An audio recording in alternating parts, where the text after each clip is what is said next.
তো গাইস, এখানে দেখুন আমি এমপ্লয়ি আইডি লিখে রাখছি একটা। এখন আমি এটা চাচ্ছি যেন আমি না দেখা যায়।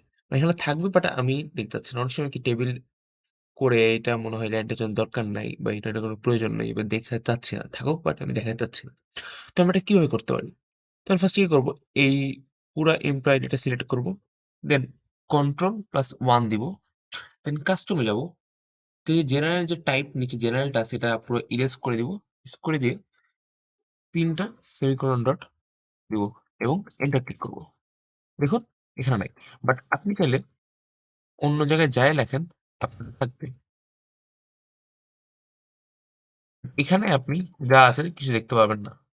এখানে সবকিছু আছে বাট আপনি কিছু দেখতে পারবেন না। ইজি ওয়েতে হয়ে গেল এক ক্লিকে। যদি ভিডিওটি ভালো লেগে থাকে অবশ্যই লাইক করবেন এবং আমার চ্যানেলটি সাবস্ক্রাইব করবেন। Thanks for watching.